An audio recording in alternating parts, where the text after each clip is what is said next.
Suspicion of Thordred had passed through Ardath's mind, but he dismissed it.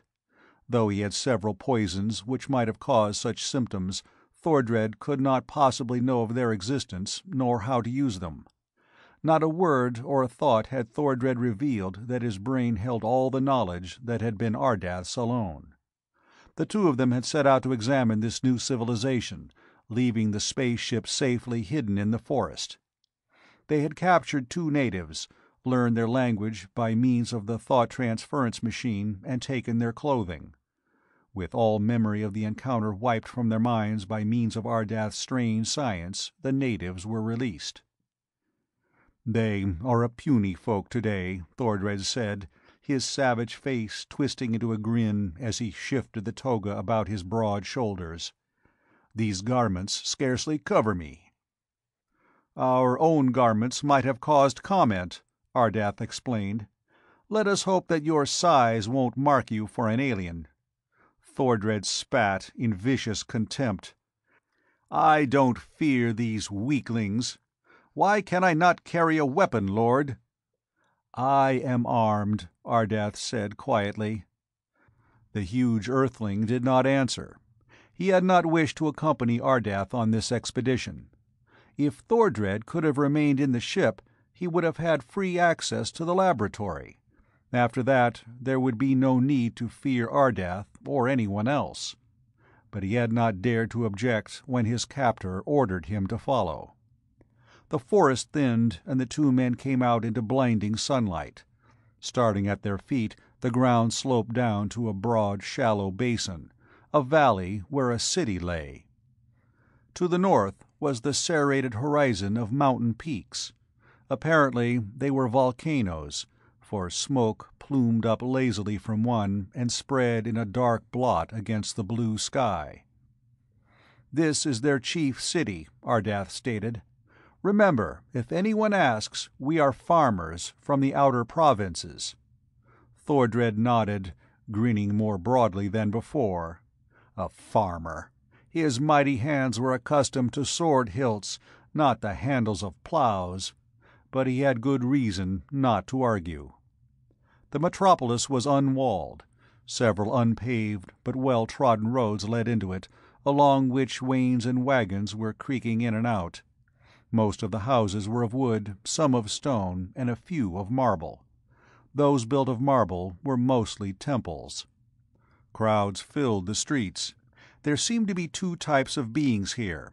The roughly clad, bronzed peasant class walked or drove their wagons.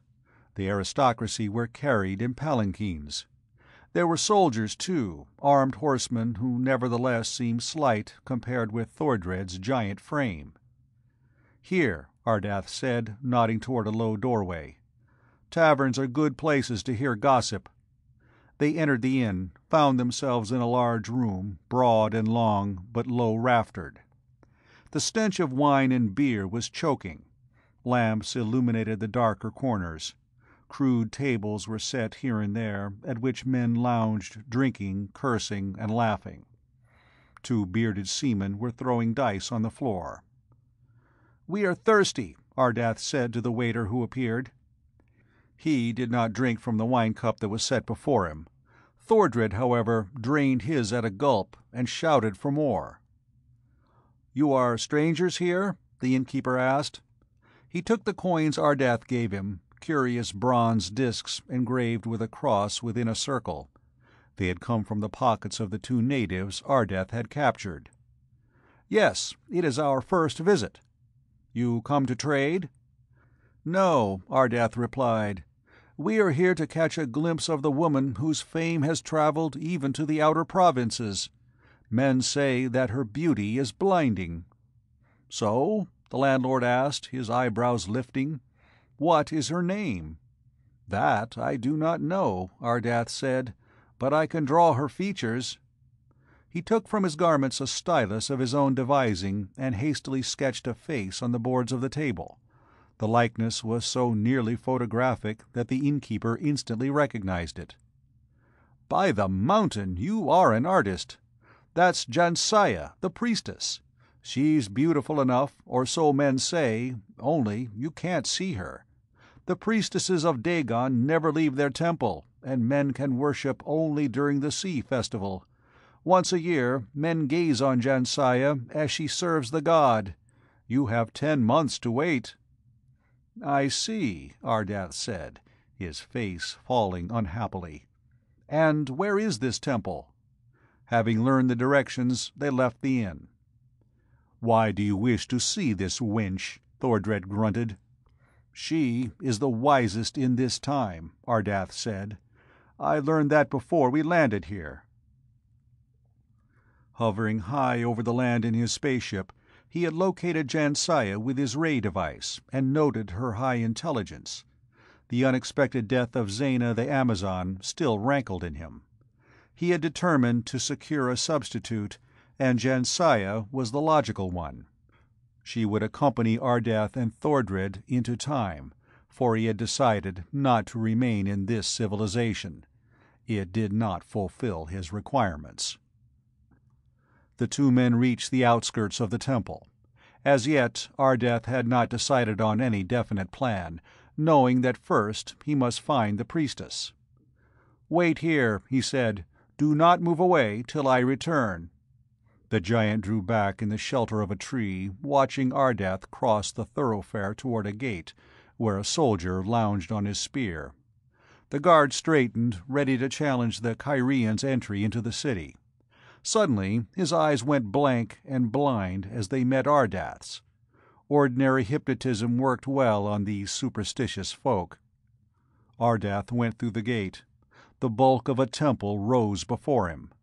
Built of porphyry and onyx and rose marble, it seemed to rest on the sward as lightly as gossamer. Despite its hugeness, it had been constructed with an eye for proportion, so that it was utterly lovely, a symphony in stone. A curving stairway rose toward bronze gates that stood ajar, with a soldier on guard at each side. Quietly, Ardath went on. The guards did not move once they had felt the impact of his gaze. He entered the temple, found it vast, with a high arched dome, and smoky with incense. The floor was green as the sea. Jade green, too, was the flat-topped altar that loomed before him. Behind the altar the sacred trident reared, and smoke coiled lazily about its prongs. A shaven-headed, soft-faced priest turned to face Ardath. "You have come to pay homage to Dagon," he said, rather than asked. "Where are your tributes? Do you come empty-handed?" Ardath decided to change his tactics. He fixed his stare upon the priest, summoning all his will. The man hesitated, spoke a few thick words, and drew back. "You seem strange," he muttered. "Your form changes." To the hypnotized priest it seemed as though a light mist had gathered about Ardath's body. It thickened and swirled, and suddenly where had been the figure of a man was something entirely different. It was Dagon, the sea god, as the priest pictured him in his own imagination.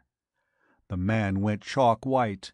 He collapsed to the floor, so paralyzed with fright and amazement that for a moment Ardath feared he had fainted. "You know me," Ardath said softly.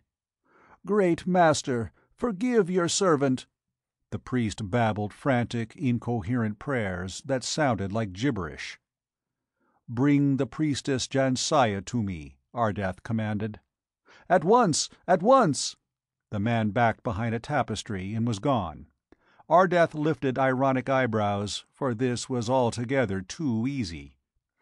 When he felt under his robe for certain weapons he had brought with him from the ship, he nodded. Hypnotism was a ticklish trick. It was undependable, whereas weapons were not. But the priest returned, leading a veiled, slight, feminine figure. Both bowed to the floor. Ardath lifted the girl to her feet. He pulled aside the veil, found that no deception had been practiced upon him. This was the priestess, the beautiful Jansaya. Chapter 6. Unforgettable Land. Wonderfully lovely she was, with elfin, childlike